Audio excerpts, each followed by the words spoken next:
Right. Well, good evening, everyone, and thanks for coming tonight to the September 2025 Quorum meeting. Tonight, you have the agenda in front of you. Tonight's goals. The main subject tonight is item number 3, Urban Renewal 101 and Tualatin Urban Renewal Plans. For those folks who want to bring people up to speed, so we're all got the basic idea of how an urban renewal zone works, what TIF is, because I think a majority of us do, but it doesn't hurt to get tuned up a little bit on what the lingo is, on what an urban renewal zone is, what the TIF does, how TIF works, and how the money goes into the zone. And then we're going to talk about our previous urban renewal zones. If you remember, we had the Leventon area out with manufacturing industrial is. Then you have the area around where the Commons was our original urban renewal zone. And this is obviously version 2.0 of that renewal zone. We'll also look at some of the urban renewal zones that was created most recently in Lake Grove / Lake Oswego. And then Sue will give us a project update and the schedule. You see that printed out in front of you. And then we'll close out the meeting and make sure mark the calendars for October 1st. Will be our next meeting. So right now, I'll turn it over to Councilor Sacco with her question that we're all intrigued to hear from each of us about this discussion and it's more of our bonding things. So just a little icebreaker for everyone. We'll go around the room. What's your favorite summer activity or event in Tualatin? And I'll go ahead and start. And I would say my favorite events are the concerts. I really love the fact that they're all over the city, so you kind of get a nice variety. Now, since COVID, we still have that tradition. And like getting to all the different parks and listening to music. I'm gonna go to my. Okay. My favorite activity is actually walking to town, whether it be a Starbucks or a restaurant, taking a dog. I like to go for walks also. Just a lot of places to walk. Great. And I'm a walker too. If we could slip into fall, I would say I could regalia. That's what I agree with Christian. The Parks Department does a fabulous job with the concert series, and it's just a nice way to plan your whole summer. And you get to see the city while you're going to them, that you might get to that park or that location. So I think it's a great summer activity. Mine's Blender Dash. I love it. I don't have any little kids, but I just love it. I recommend it to everybody, even if you don't have any little kids. It's fun. Just to see them get covered in powder. Mine's Blender Dash too, because those kids have a blast, and there's 1,000 of them. But my favorite activity in the summer is kayaking up the river. I would say my favorite activity during the summer, I love hanging out with my friends. When the new Salt Straw opened, I was there every weekend. July. I also enjoy kayak Tualatin. It's like not summer enough. I'm going to switch gears to library summer reading program. Getting kids involved to do that. They're in their stickers, getting adults and city council members to read during the summer. I think Jerry Ann does a fantastic job of keeping kids reading over the summer. So when they hit school like today, they haven't fell far behind and they get rewarded for their efforts. Well, I work in Tigard and I live in McMinnville, but I did just enjoy dinner at a restaurant called Bricks. Been there before. It's been a long time. Had a nice time there just a few weeks ago. Enjoyed the nice evening.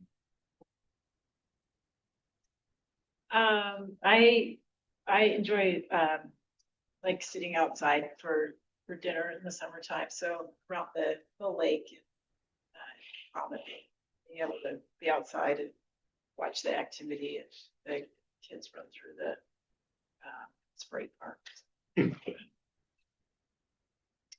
So this might be cheating a little bit, but I still consider it part of Tualatin. So over this summer, I've really enjoyed having my daughter over at the Tualatin Wildlife Refuge. So I still consider it part of Tualatin. And then the best part about it is at the end, we'll go to drawing a blank on the little marketplace, but it's right next to Lee's Kitchen. And they have the best strawberry ever. We always stop by there. So if you ever get there, it's awesome. You're gonna use the name. Cody.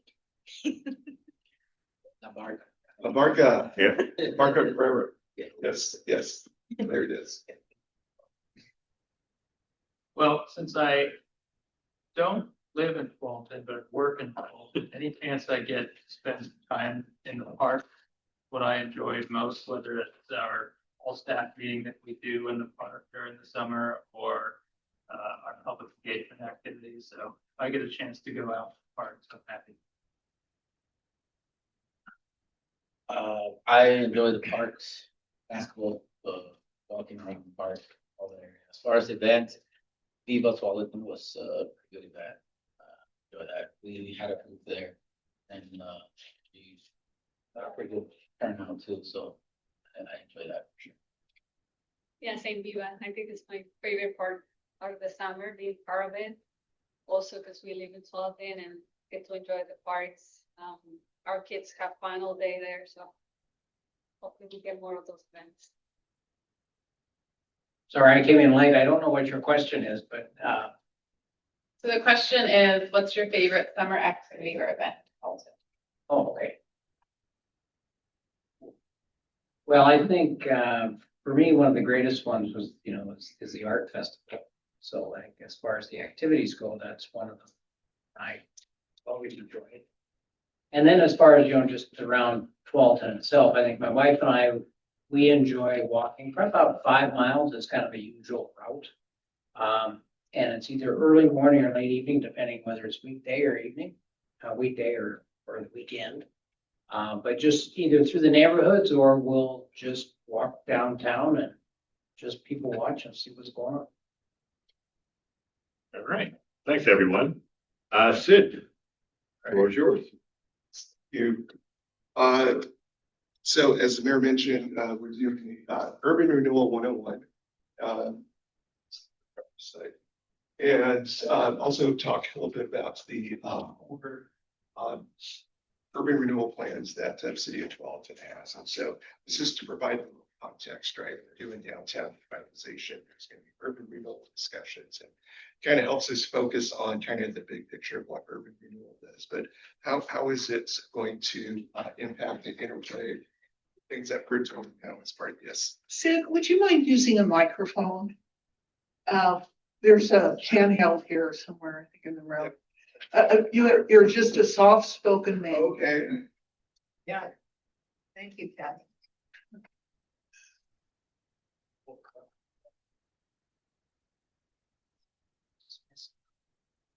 All right. All right. So a couple things, as I mentioned, we're going to talk about Urban Renewal 101, just a very high level review of what urban renewal is, Tualatin's urban renewal areas. We've got some outreach updates and also we're going to review the schedule and kind of next steps. And we've got copies of that schedule that was over in the back there. So what is urban renewal? You got the right push it about. What is? Because it cuts out if you don't bring it So, up. there you go. So what is urban renewal? I think there's my perspective, it's part art and part science, and the science part of it being technical, Oregon revised statutes, the things that you have to follow. I was. Gotta keep it close. There you go. I was sitting on a panel several months ago. You'll just have to stand right here. Yeah, here we go. I'll just keep it here. Yeah. Might be new batteries. Sometimes it happens. Okay. I'll just get kind of close to this and I'll mess with this one. All right. Can you hear me? You can hear that. About this. Okay. It's like a cell phone now.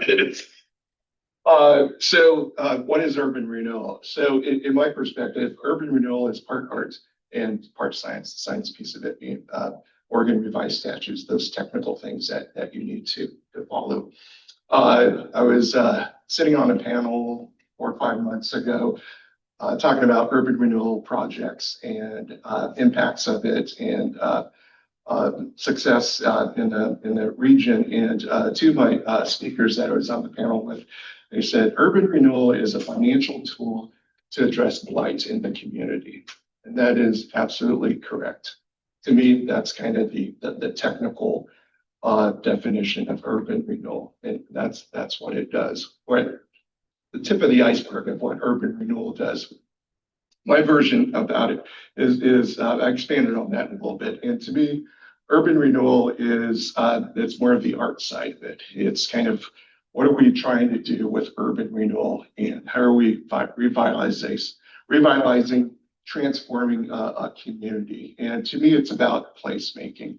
It's creating those memorable spaces and places where you want to go to, where you want to bring relatives and friends to in an area. There are memorable places that you think about, like over, we talked about, what are the places you like?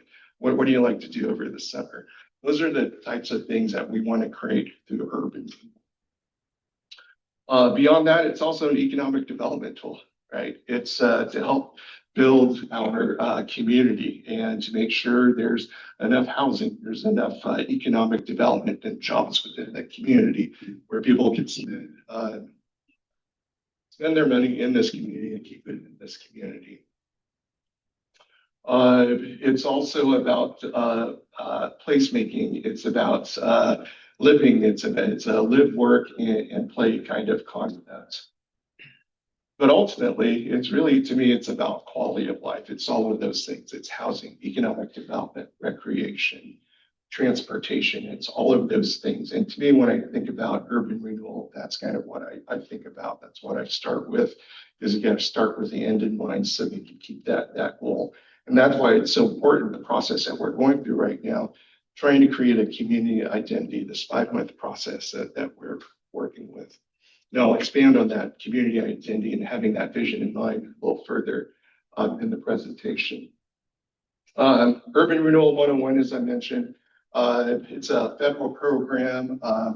The states are authorized to develop it. And so Oregon Revised Statutes 457 says, communities, you can create an urban renewal district, and it has a whole list of things that you're supposed to do to create it, the boundaries, what you can and cannot do with urban renewal funds. But one of the biggest things, the purpose of it is to address blighted areas. Blighted areas, blight is defined very broadly. It could be not enough economic development in a certain area, no infrastructure like sanitary sewers, sidewalks. It could be dilapidated buildings, but it's a very broad definition of blight. But ultimately, it's to revitalize a community. The funding, the mechanism for that is tax increment financing. And unfortunately, I do have a slide after this that kind of talks about it. And I'm trying to keep it simple, but we'll talk about that in a little bit. Tax increment financing is, again, a taxing tool. It does not increase property taxes. What it does, it takes some of the existing property taxes and redistributes that to the urban renewal district. But at the same time, taxing districts still get a portion of that. What does a redevelopment agency do? In my perspective, we're almost the redevelopment arm of the city. And by that, I mean, we do public-private partnerships, we redevelop properties, we do capital improvements, we do marketing studies, all of these different things that we have up there. Economic development is a huge portion of that. And then some of the outcomes, one of the biggest ones is supporting council goals. And as I was looking at kind of our handout that we have for Tualatin 30, there are things in here that talks about safe, vibrant, accessible gathering places. There's diverse, livable, sustainable housing options exist in Tualatin. That we're taking concrete steps forward to integrate placemaking into current projects. safe transportation systems in places that support all different modes and users. So those are all of those things that we're trying to get out of this project. We talked about a little bit about revitalization. The core plan has a project in there that talks about the signature project in there. We'll get that into a little later. The other thing we're trying to do is create a strong economic and tax base. What's interesting about Tualatin is that it's about 50% residential, 50% commercial and industrial. That's pretty amazing. You look at communities like maybe West Lynn or like Oswego, they're definitely more residential heavy. And so a lot of that tax burden for property taxes are then a little bit more on the residential. So that's one of the amazing things about Tualatin is that there's such a strong industrial and commercial base here. And that's why it's tied into one of the things we do is economic development. The other is we got to be good stewards of the public funds, right? We need to be able to generate a good return on public investment. That goes back to being a developer arm of this of the city. That's what we're thinking. We're as developers, we need to have a good return on investment. Investment being different projects that we have for economic development. It could be grants, it could be facade programs, capital streetscapes, our public-private partnerships. And lastly, I go back to it's really about the quality of life. It is all improving the community's quality of life. All right, so how does TIF work? Whew, okay, trying to make this quick.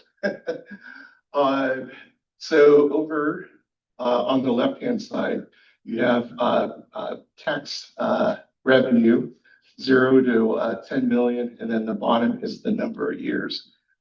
So typically, a urban renewal district is anywhere between 20 to 30 years. That's the life of the district.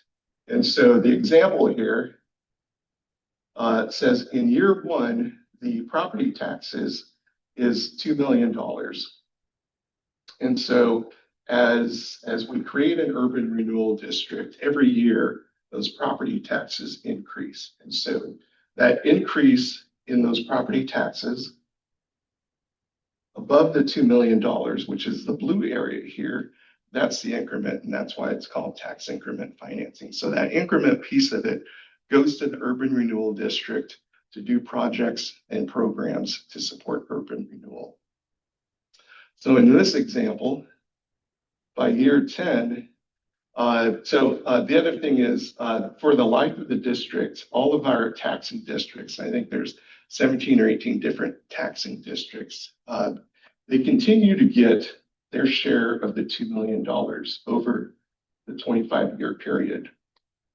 And so at year 10, they're still getting a share of that 10 million, but the urban renewal district is getting the difference between the 6 million and 2 million. So it gets $4 million for that urban renewal. And so that continues to escalate as the assessed values in the district increases. And so by the end of the district at year 25, let's say it closes year 25, we're looking at a little bit over maybe 9 million, 8.5, 8.8, where the district is getting about 6 million, 2 million is still going to the district.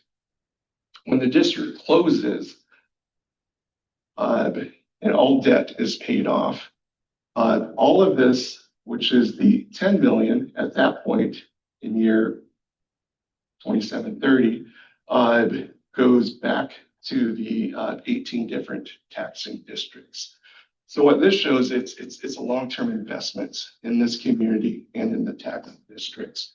And we'll show you some examples of how that has paid off in Tualatin specifically. But that's tax increment revenue. And pause. Okay, so it's a small piece of this. Think about kind of the images that I had in the beginning. So I had the pleasure of working for Lake Oswego for 25 years. I did a lot of long-range planning for the last 15 or so years. was primarily doing urban renewal, economic development. And there are a lot of lessons learned that I carry over and bring to Tualatin from that. This is our East End district, and you have copies of it in front of you, and you can take a look at it. But there's a lot of great detail about the different projects. What this isn't showing, unfortunately, is about here, 1979, 1980, is when the city council created a ribbon committee to develop urban renewal in Lake Oswego. And over the years, these are different projects that have been done. And so the district itself is estimated to close in the next couple of years in 2028. But it's left quite the legacy. And so one of the things that I've learned from urban renewal is begin with the end in mind. And that's why I always talk about what does this community want to be? What's the quality of life and what do you want to get out of it?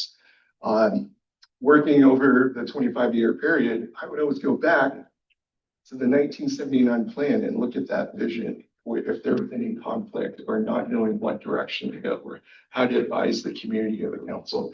I look back to that initial plan and say, what was the original vision?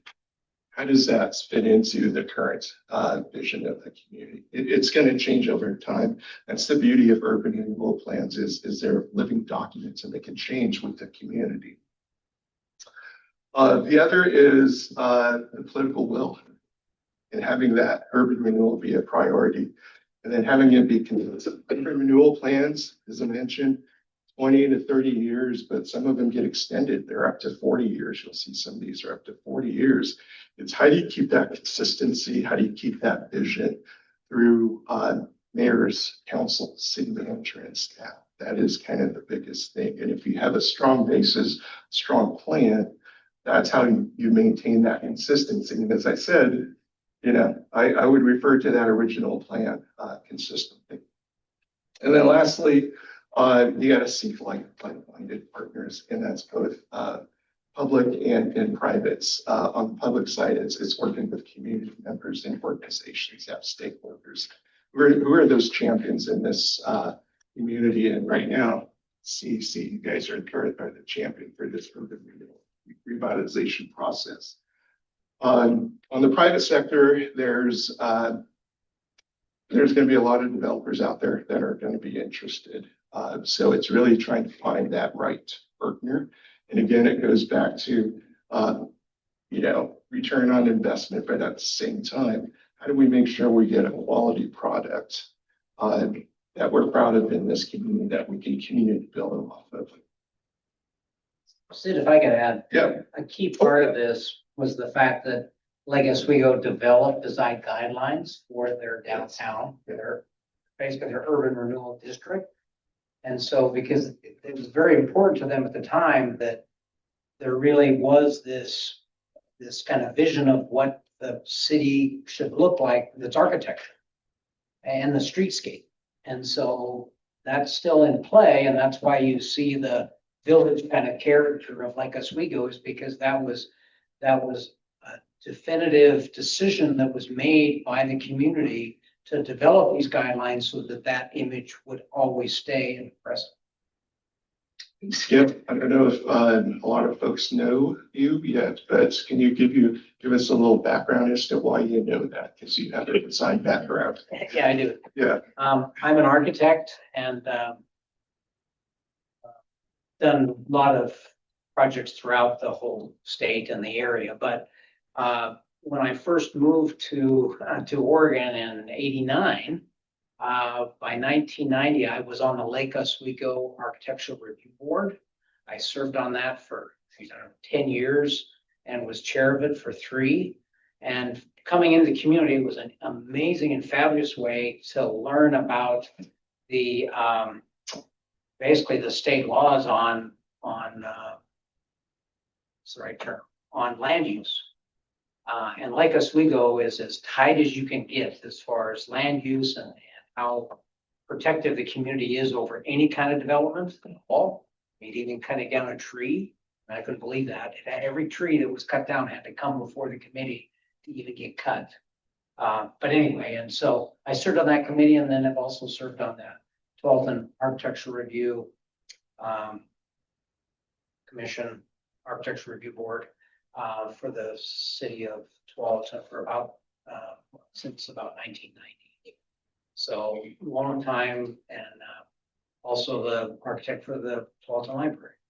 So, and the Tigard Library and the Westland Library. So just very community based. And so to me, that's what's important. That's why I am anxious and very excited honored to be a part of this committee to really just help with that vision of Tualatin. Kathy, did you have a question? Comment? Oh. Yeah, I'm looking at the sheet that says, project title, project costs. Yes. Sheet, About, who did this? I know we didn't, so, I put it together after reviewing the quarter plan to make it a simplified version. can you put the speaker closer? Yeah, I put that together after reviewing the core plan and the reports, and the information comes from that. Okay, is this soft? Because Is it soft? can this be amended? Or is this the plan? That's what comes straight out of the plan, yes. And that's Okay. what I'm just within the context. That's why I'm asking. the Yeah, question. yeah. Did you look at our urban renewals that we did here in Tualatin? Yes, yeah. Okay. Yeah, absolutely. That's part of the presentation. Okay, very good. Yeah, absolutely. And then just to follow up on Skip's point about development, design review, and zoning code things, that is one of the outcomes of this process is after we create this community identity, we're going to start into the next phase, which is doing some architectural review, design charrettes to see what that might look like. Third phase is going to be taking the community identity, what the community likes to see, and translate that into a development code. So. This is one of the other Lake Grove Village Center plan, and the reason why I like to show this one is that it's about, even though a planning process could be long and lengthy, it's going to go by fast and before you know it. So this plan was created in 2003 to 2012. And back then, the vision for that for 2008, it started talking about by the year 2024, right? It's like they were able to complete this project. The center has a thoughtfully evolved into pedestrian friendly, blah, blah, blah. It's achieved all of those things at this point. And so, and what's interesting about this project, it's along Boone's Ferry Road, so it's an extension of Boone's Ferry Road. And it might be a good model to take a look at if we ever wanted to transform Boone's Ferry Road or some other roadways in 12 as well. So, but the point being is hang in there. There is an end to this, and things can't get developed. So I'm going to turn over to Cody. Cody is going to talk about Central Urban Renewal District, Leventon, and Southwest Basalt, which is the three urban renewal districts that we have. And then I'll talk about the opportunity reinvestment. I think this one's working.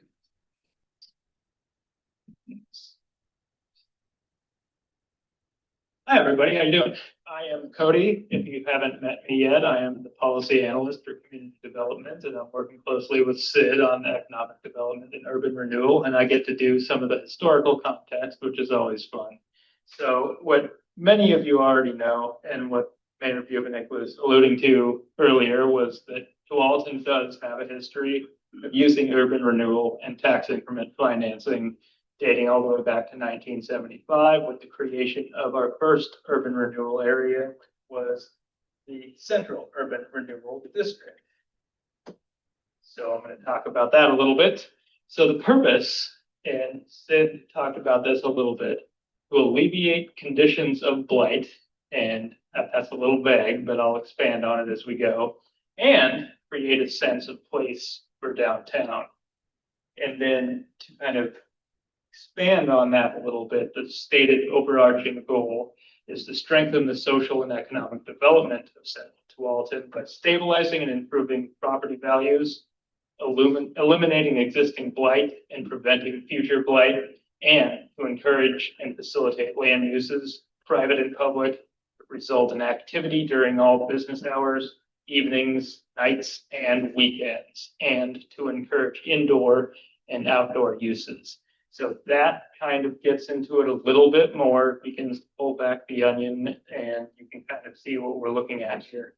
But then within the Central Urban Renewal District Plan, there are 11 specific goals that really kind of dig down into what the goal was for this urban renewal district. So there was the goal of encourage and facilitate commercial development, encourage multifamily housing supportive of commercial development, promote new industrial development in the southwestern sub-area of the urban renewal area, promote civic facilities, including community gathering spaces and pedestrian amenities, provide transportation access and circulation supportive of development of the area, develop pedestrian facilities and bikeways linking downtown with residential areas, parks, natural areas, and the business district on the south side of Boone's Ferry. Support the development of the TriMet system to provide alternative transportation modes in the area. Provide public utilities to facilitate growth and aesthetic quality. Provide a high-quality park and recreation system to offset the environmental effect of commercial and industrial development.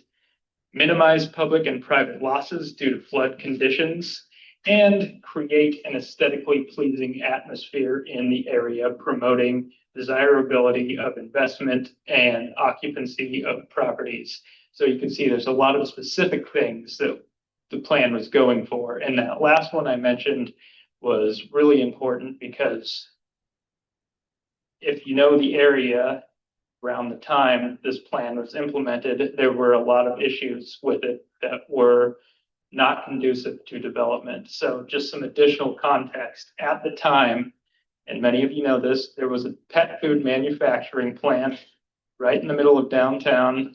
And it was determined to be a non-conforming use in a commercial district, and the odor and the noise and the traffic conflicts from that manufacturing facility proved to be a major obstacle to the other commercial, residential, and retail development in the district.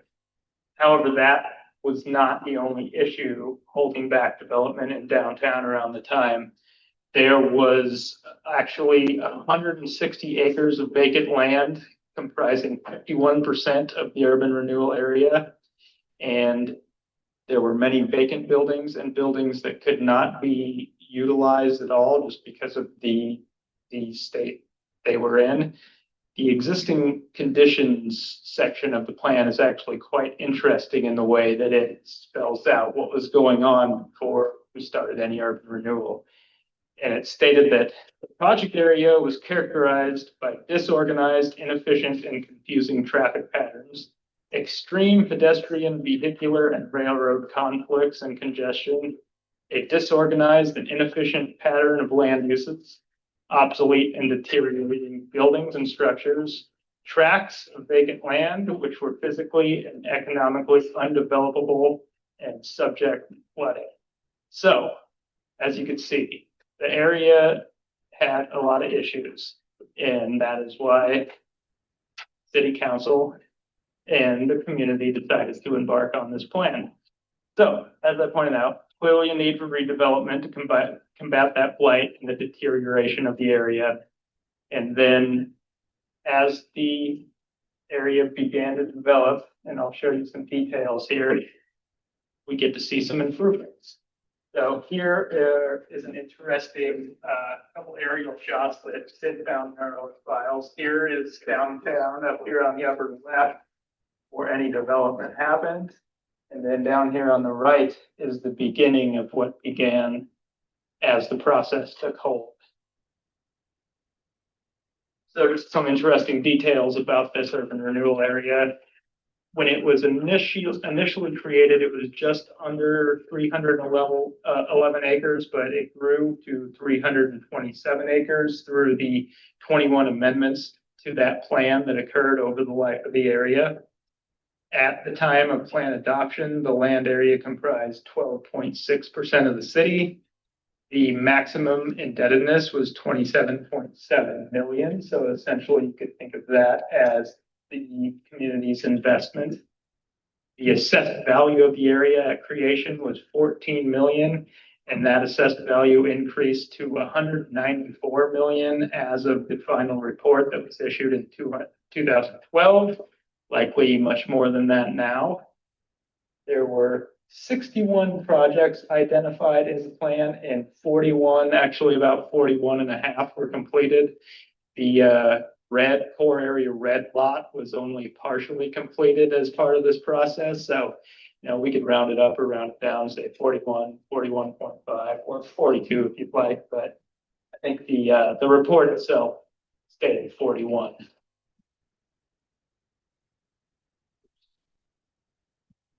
It is important to note that, these plans are living documents. So you might see 61 projects and say, why weren't all of those completed? And obviously things change as more input is received, as the plan is amended, as the plan grows, as people's perspective on the area grows, and priorities come to light. These things can change. And obviously, as we know, costs have been escalating for construction projects over the last several years. So you never know what is going to come along and maybe impact your list of projects that's initially established in your first plan that's adopted. So I just wanted to highlight some of the notable projects from this, and you'll probably recognize some of these. Obviously, the Tualatin Commons project. That was 80 residential units, 160,000 square feet of commercial space, 500 parking spaces, as well as public and civic spaces. The Tualatin Library was expanded, a picture of that right up top here. The plan completed design and construction of the Tualatin Sherwood Road bypass, which facilitates traffic and straightened out access to I-5. That's really important to the access to the area.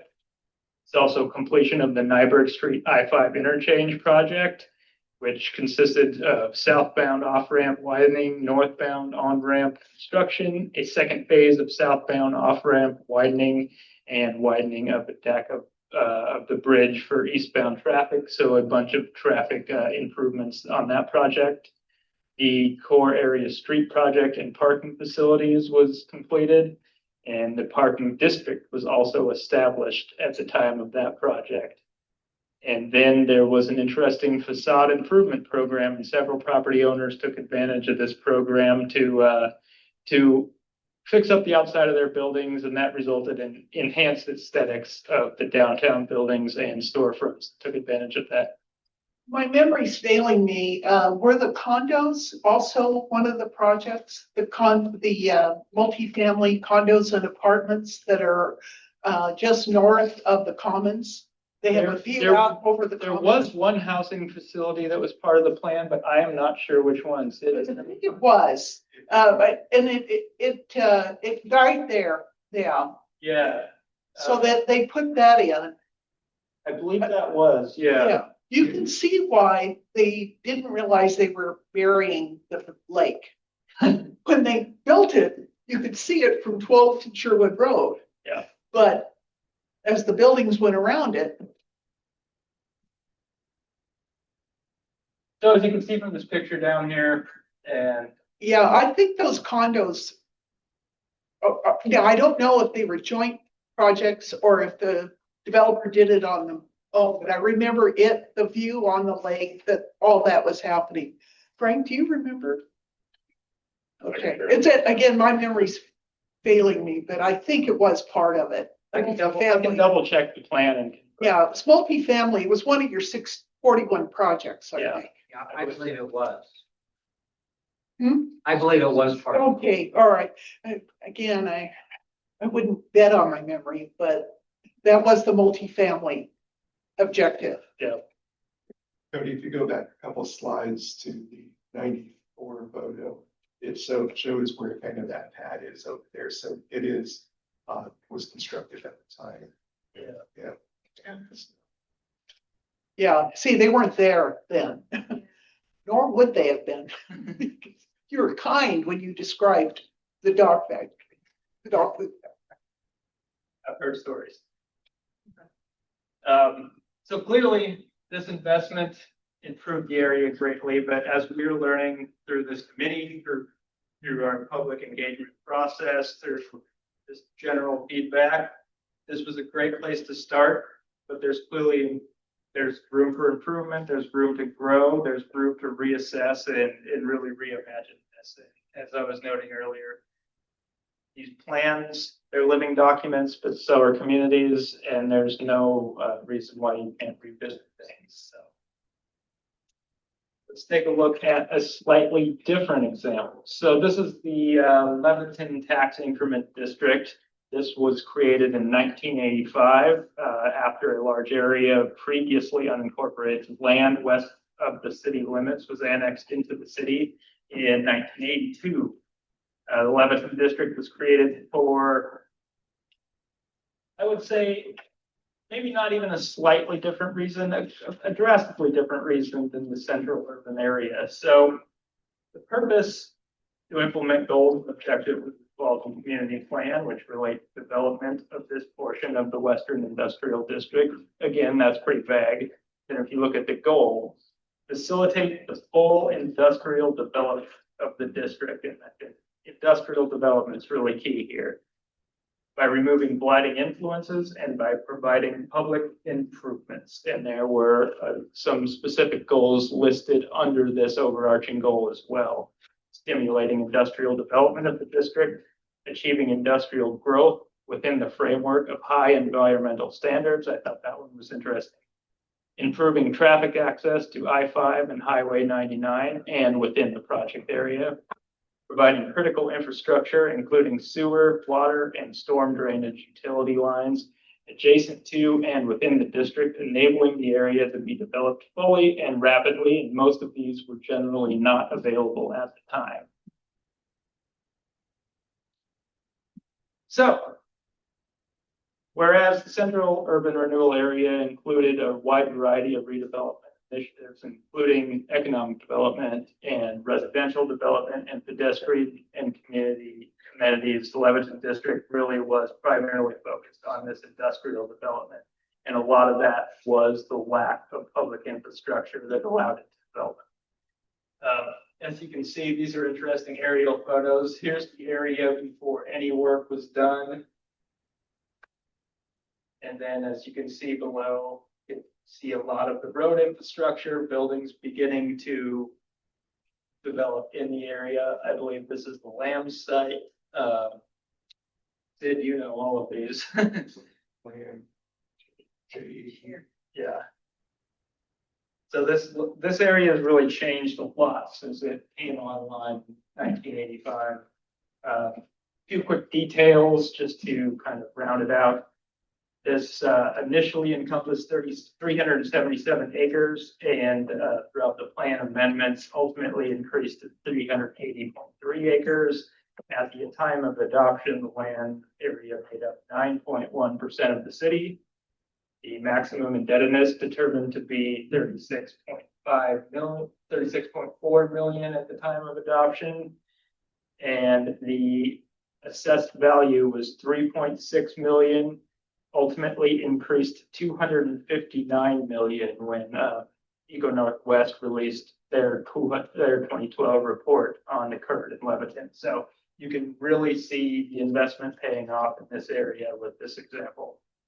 There were 20 projects in this plan, and there were 14 projects completed. And as you can see, massive increase in jobs and business growth here. So one note is it shows that the district will close in 2025. It's still active right now, not active, but it's open. So we need to go through a process to. Close already said. It's not. Really? I don't think it's closed yet. Been And about only, the 10th. and we haven't been receiving increment from that district since, I think, 2010. The reason why it's still open is Herman Road, was, I think there was an amendment to include Herman Road. Right. There were some additional funds in the Lebanon, tax increment, revenue. So we used that money to finish the Herman Road. Yeah, the bike. Herman Road was just completed, so now we can close the district. So it's like that. We'll take care of it too. Yeah, I don't want that audit. It's expensive.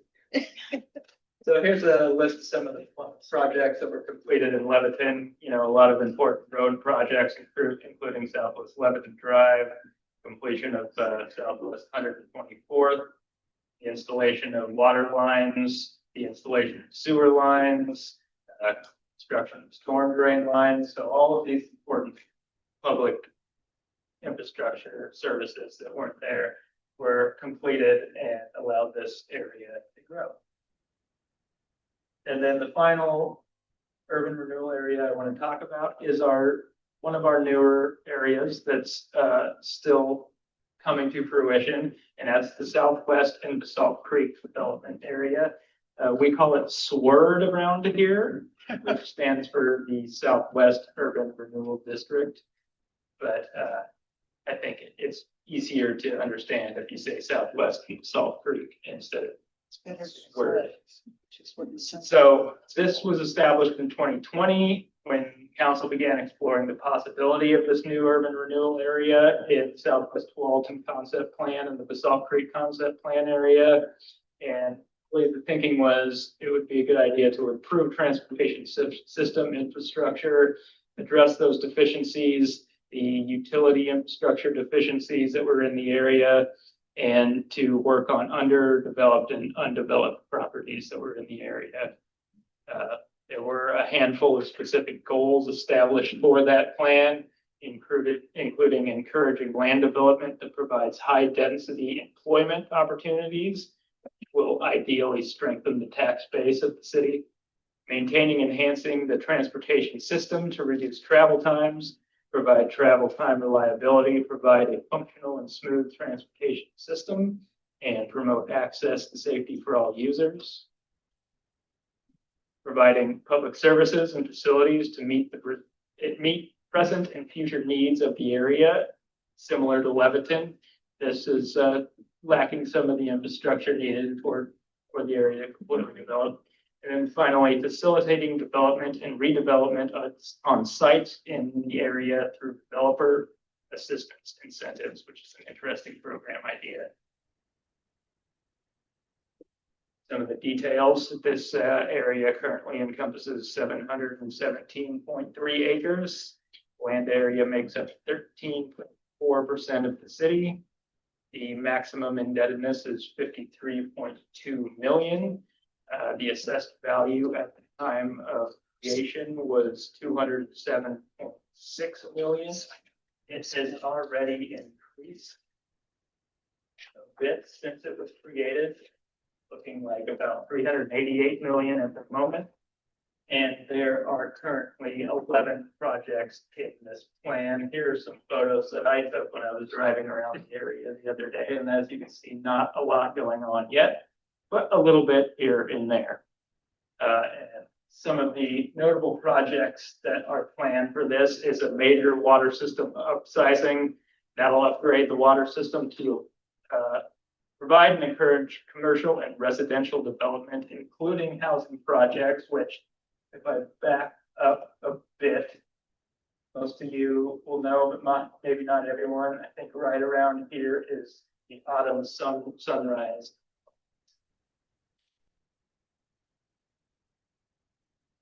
We also are looking at the Salt Creek Gravity Sewer. That's a 34,000 feet of 8-inch gravity pipe in the planning area. So that's a major sewer project.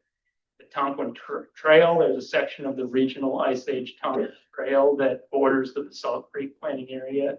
So there's plans to complete that. Blake Street Extension, that includes preliminary planning and the conceptual design and construction of the future Blake Street between 115th and 124th Avenue. And then the small business grants are for small industrial and office space owners and businesses to update and modernize their existing facade structure. So there's a lot planned for this area, and we'll see what happens. Kind of rolling along in conjunction with what we're doing at Cora. And unless Sid has anything else to add to the historical elements, I'll pass it back to him about Cora. One of the things about the Salt Creek area is, I think a couple months ago, city council approved a 50-acre annexation in that area. So there's definitely a lot of interest in that Salt Creek area. We're also getting in the Autumn Sunrise, there's a couple commercial pads there. I think one's been sold, and we've been getting a lot of inquiries on the other commercial pad there. And then, of course, there's Plum Deck Gardens down there as well. There you go. Where's the shout out? Yeah. All right, Cora. And so I know there are many of you who served on the steering committee on the Cora plan. So feel free to jump in at any time. It'd be great to get your insights on this process as well. But adopted in 2022, it's a 30-year plan. And one of the main things is, how do we strengthen the social, economic, environmental vitality of the downtown? That is to kind of sum it up. Some of the goals, a lot of things very similar to, I think, the CURD. Again, we're building upon all the great work that was done in the CURD. We're looking at, again, addressing blights, mixed use development, connectivity, floodplain mitigation is kind of one of the main challenges in a lot of the downtown areas. Some of the details, I think one of the most interesting things when you compare some of the other urban renewal areas, you saw some of the investments were 35 million, 27 million. The assessed value out of that ended up being 194, 200 million. Can you use the mic, please? Sure. Or And so the downtown hasn't redeveloped as fast as I think a lot of downtown urban cores could. And I think that's why we started this process. There was a lot of obviously support from the council to adopt this, and there was a need that was being addressed, is that there's a lot of redevelopment opportunities in this area. So the maximum indebtedness, 140 million. Maximum indebtedness is the amount of funds that you can use for projects, studies, and the administration of the urban renewal area. So the assessed value when it was created, 532 million, hasn't increased that much, 12 million over the last couple of years. If you look at some of the other districts, it is certainly growing along the way. So to me, it says there's a lot of opportunity in the downtown area. You can just look at, there's a lot of vacant lands. So certainly the opportunity is there. How do we create the best conditions possible for downtown development? And that's kind of one of our goals that we have out of this process. Some of the notable projects, and we'll talk a little bit more about these under the project list, is the Catalyst project. And this was the example that was shown back in 2022 of what a potential mixed-use project could look like off of Boone's Ferry Road. Land acquisition, the 12th River Plaza project, and some of these I'm going to comment about a little bit more when we go through the list. Developer incentives, I think, is a huge piece of this. We've got to have some public-private partnership. Again, kind of those incentives help bring developers to the table. It's skin in the game for the city as well as the developer. At the same time, I think there needs to be some grants opportunities.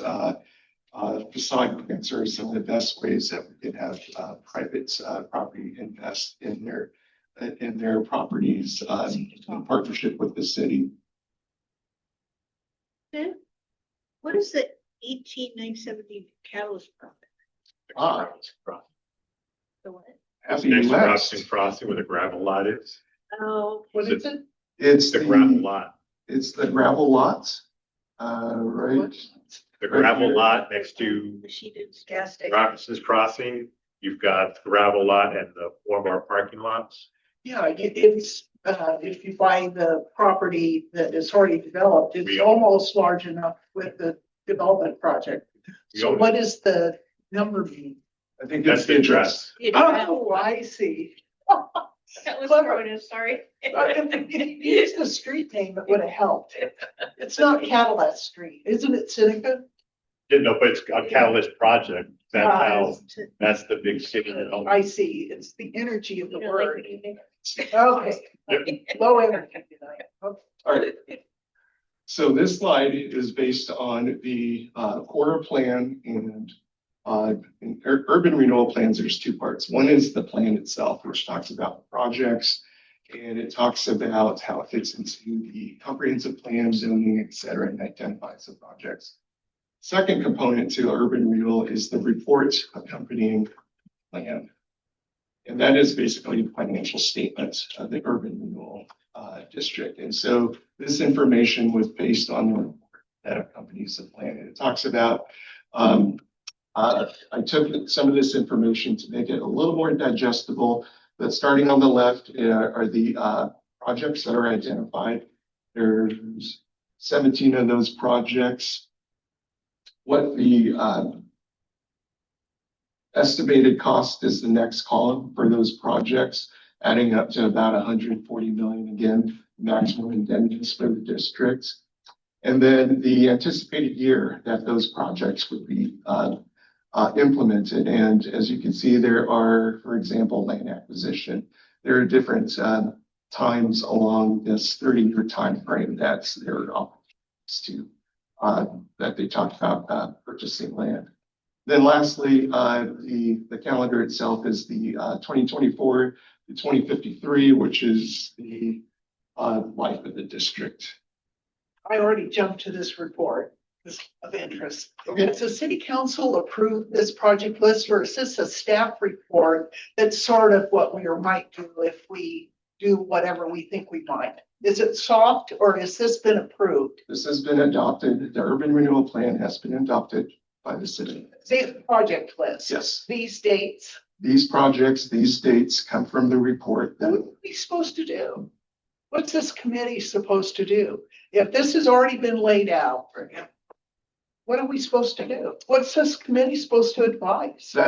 That's a great question. And that is, as we've been talking about this evening, is it's a living document.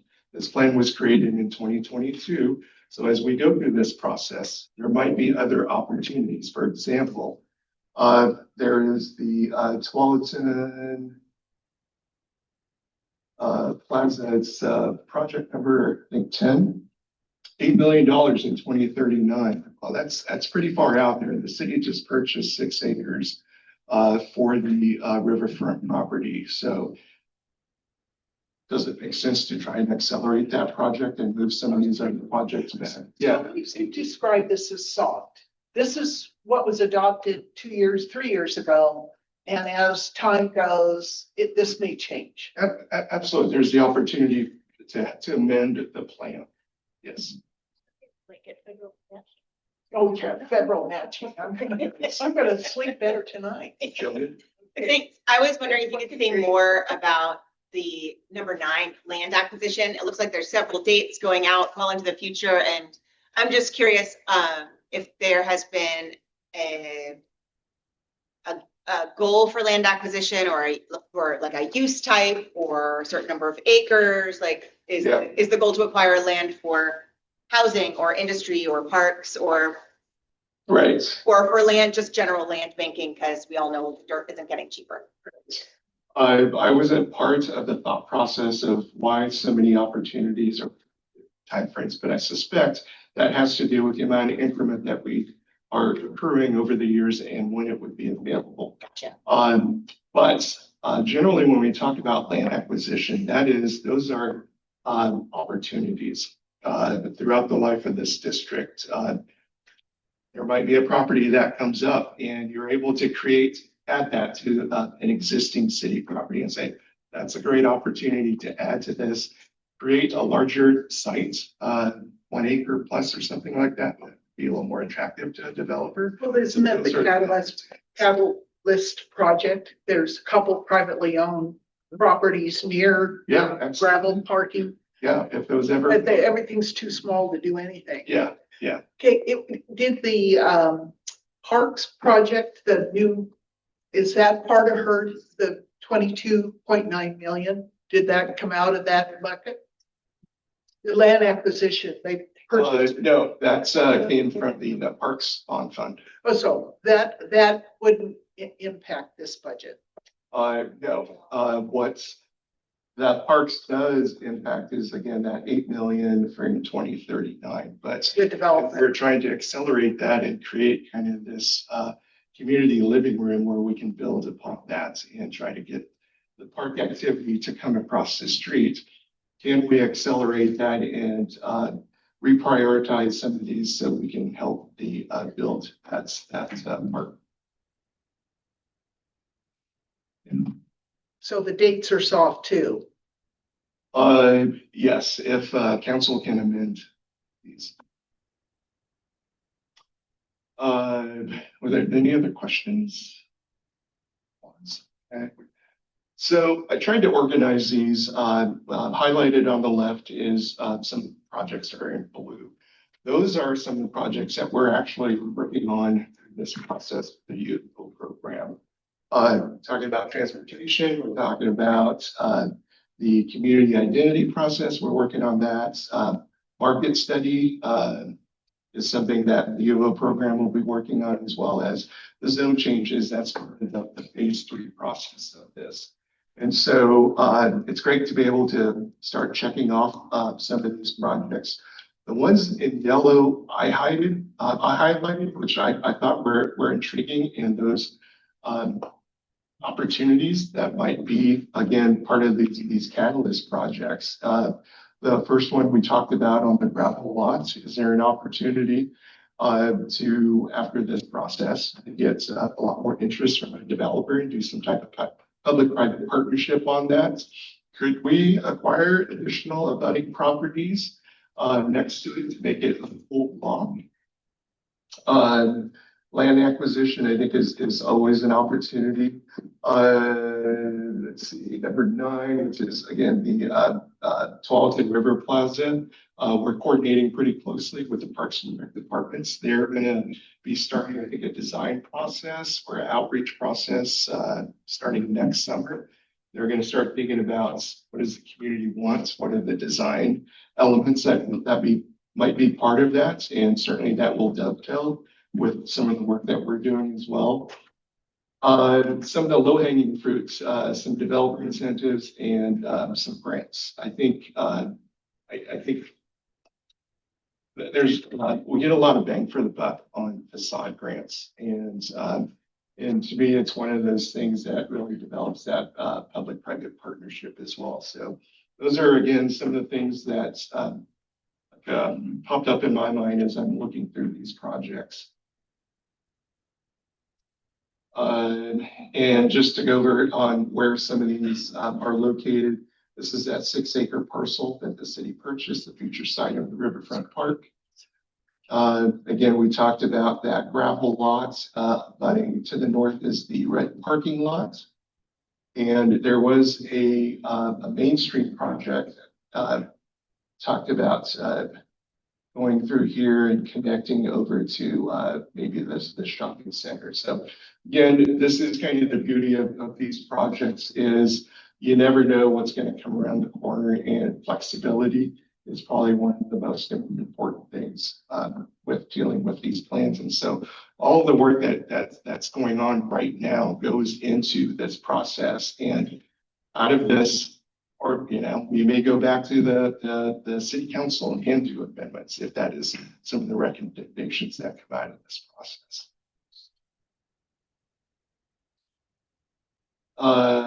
couple outreach updates.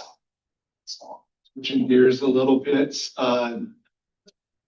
Throughout the summer, I've been attending different concerts and events, and I've gone to 4 of them. We have a Tualatin community workshop, and in October I'll be going to the Pumpkin Regatta to do a little more outreach. But one is to let the community know we've got a downtown revitalization project that we're working on, and it was also trying to get them kind of engaged in the process. And there are 2 questions that we're asking at all of these events.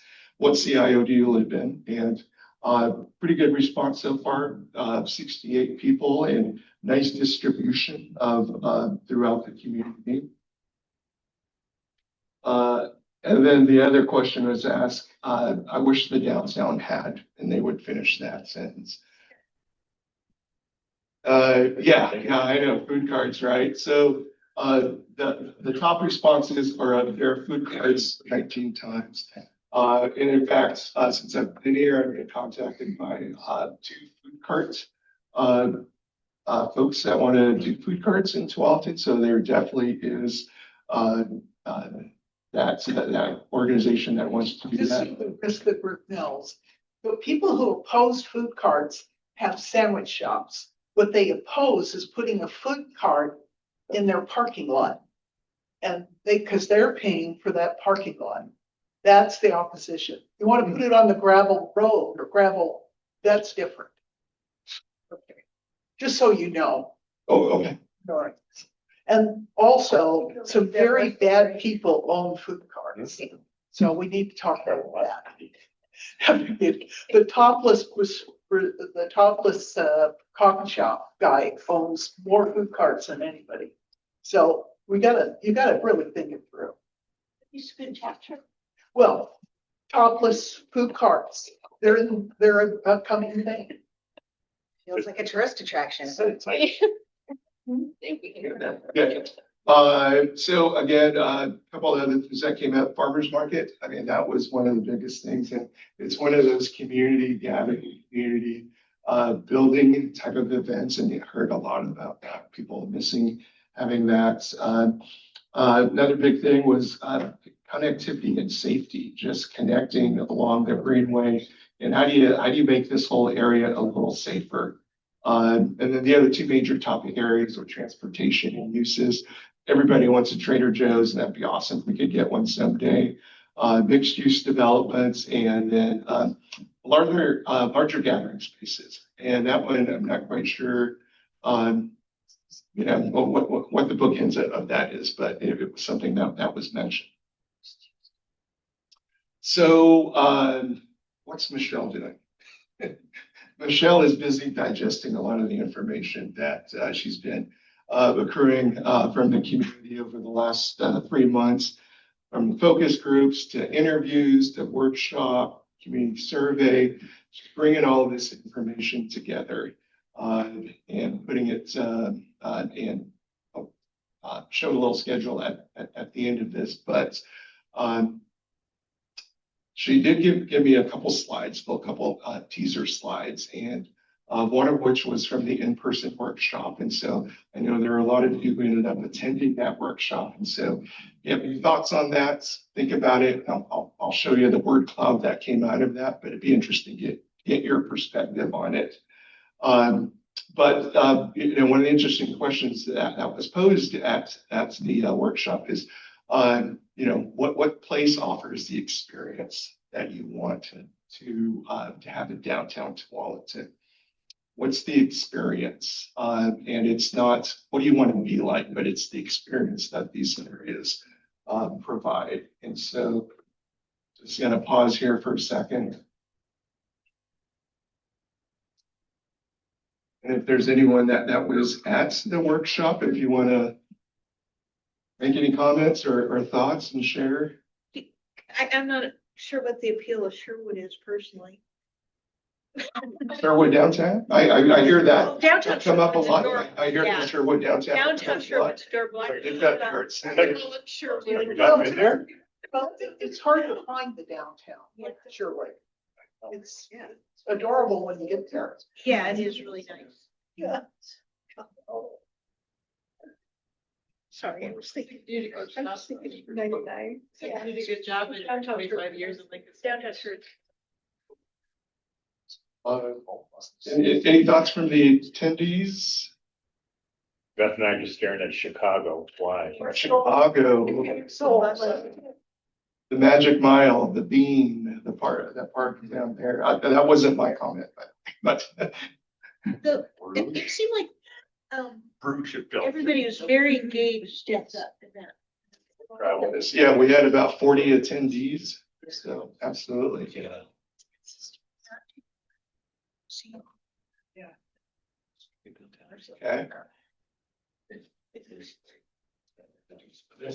So the other was some feedback from the survey.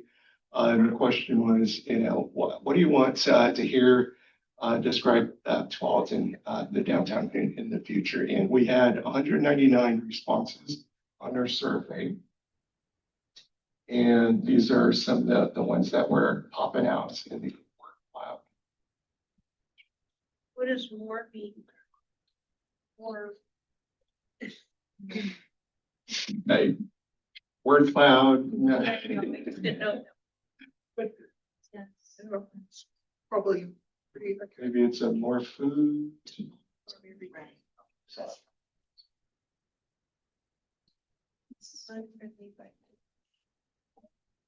It's interesting, it's the larger, words.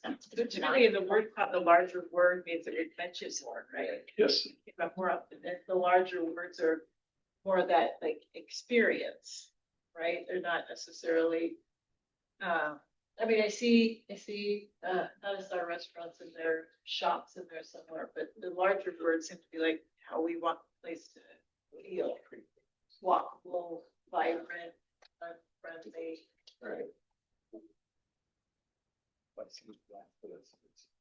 And the experience, I think, is the opportunity for this downtown area. How do you experience that? How do you experience the park, community park, and the future riverfront park? And how does that become more of a downtown district as opposed to kind of just a one spot destination location, where that was some of the feedback we'd hear is, yeah, we're just go to Bricks, but that was it. Or we'd just go to some restaurant or something. But how do we transform that into more walkable, where it's more of an experience, where you park, you eat at Bricks, you walk, around the commons, you walk around the park, it becomes more of that kind of stay, play, eat. I know all the surveys the city has done, safety is one of the top. I mean, it was a middle-sized word there, but safe is important. It comes out of those city surveys. Yeah. You guys publish every couple of years. Yeah. So what's coming up next? On September 22nd, Michelle is going to join us virtually at the Tualatin Development Commission meeting to do a high-level kind of presentation on some of the findings and recommendations, and definitely encourage everyone from the CC to attend. And then our next CAC meeting will be on October 1st. Michelle will be also attending that virtually to go over some of the major findings and recommendations. And by October 6th, she's hoping to have a draft report that I'll share with the CAC for you guys to take a look at and get any feedback on that. And then our target date is October 27th to complete this first phase, where we will go to City Council to request for the council to consider accepting the report. So that would conclude our phase 1 portion of it. And we'll start moving into our phase 2. And that's where we get into project schedule and next steps. You have a copy of this. A lot of info on here. A couple things that I wanted you to focus on. We talked about some of the dates on the previous slide. I wanted to know what time that meeting on the 22nd was. Just because I can't, you can tell me afterward. It's fine. Okay. Oh, for the TBC. But if some, these are on the date, on this report. Yes. Yeah. Thank you for providing that. So here we are in this process. It's hard to believe we started in May. 3 months later, here we are in September. These are all of the events that we've done thus far and completed. This is what we have left to go until the end of October for a phase 1 process. We're also, I'm starting to coordinate with the University of Oregon program on the phase 2. One thing, or a couple things, a couple dates on that I wanted to highlight. We're scheduled for October 3rd. One of the design classes will be doing a site visit to the park, and I will be sure to invite everyone if you want to attend and be able to talk with the students and get some insights from you on kind of the downtown, what we're doing, and get your perspective on there.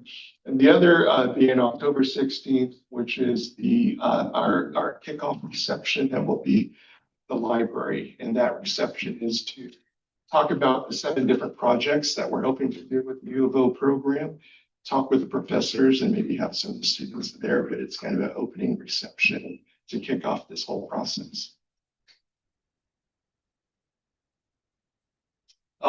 Also related to that, fortunately the website is hidden, but we'll send out a link for that.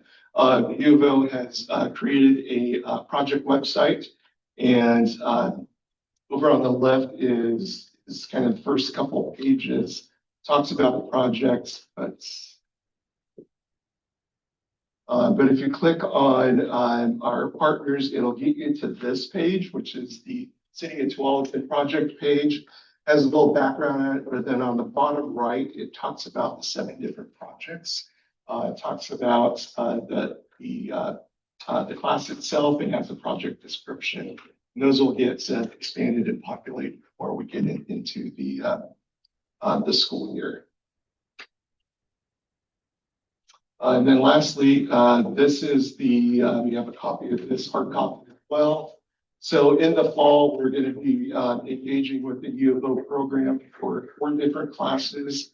The first 1 through 4, site analysis, land use planning, transportation, downtown market study, and the timber tectonic, which is interesting design collaboration between U of O design as well as OSU engineering program. And they're going to choose a couple spots in the riverfront park area to do a demonstration project, but it'll have some site analysis that goes along with that.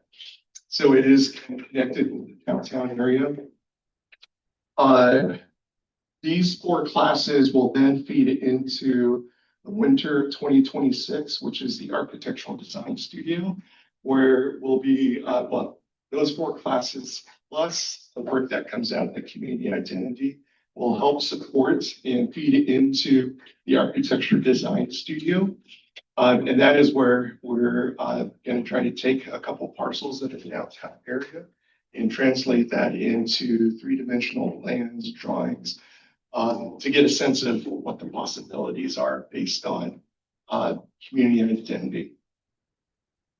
And then in the spring, we've got the floodplain as well as stormwater analysis. And again, a lot of this work is almost pre-development work in the redevelopment community, where we're trying to help developers see the potential and possibilities. What could happen down here. And so this will hopefully, one, pique the interest of the developers and help them reduce some of their costs, so there's even more interest in the downtown area. And then lastly, this is kind of an interesting thing that you may hear. This is a project that our engineering department is embarking on, and it's the Tualatin Sherwood Boonesbury Road intersection evaluation down here. So they're going to be looking at feasibility of potentially either railroad or auto changing the different grades to try and help safety, congestion efficiency. And again, as part of our downtown stuff, You know, how would that potentially affect or support the downtown character?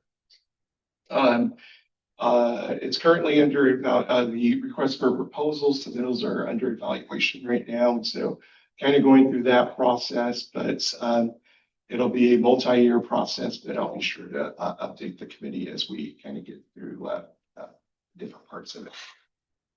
Yes. When you were showing us the Lake Oswego, you talked about like how they wanted this village feel. Yeah. And so we're doing more of a kind of a higher level feel of what we want. So will it be after this, where do we get to the point where it's digging down more into the details of the look we want, I guess? Yeah, that's a great question. And to me, that is kind of the winter architecture studio where there'll be 15 different students with 15 different architectural styles about building height, how do you articulate it, the windows, the streetscape. And the idea would be to have midterms and finals open for public input and participation, where people can say, and maybe, place thoughts on, I like the way the fifth story looks because it's set back and it looks more like a four-story building. So that's where that would come in. Okay.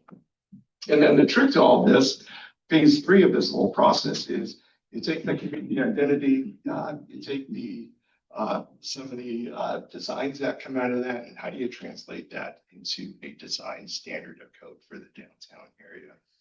Now, do they look at the existing where Southwest Bloomsbury has hook lamps and an 1894 sort of look?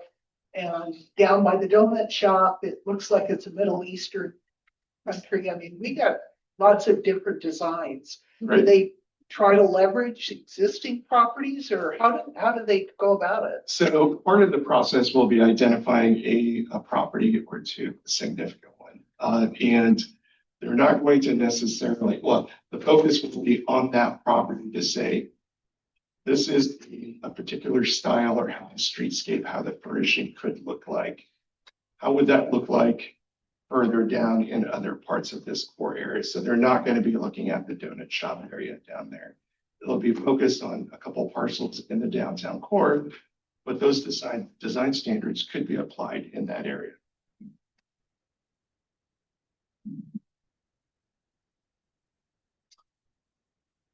And I've been talking way too much, so I'm more happy to turn it over to Mayor Bubenich. I just want to thank everyone for coming out tonight. We got a full house. It's great. Everyone came in person. Very much appreciated. Again, October 1st will be our next meeting. So make sure to mark that on your calendar, 6:30 to 8. And then if you have any questions for Sid, feel free to email him as you review these documents. And feel free to share these with folks that you talk to every day, share with the CIOs what's going on. Yeah, that point. And looking forward to moving forward on this and really excited to get into the phase 2 when U of O gets involved. See some of the great ideas. We take stuff that we've done in phase 1, hand it over to these students, say, this is how we want to look, feel, be seen as, and see those designs they come up with that we can look at something and go, wow, that's fantastic. No, that doesn't work. That's the fun part's coming up in phase 2. That's it. Have a good evening.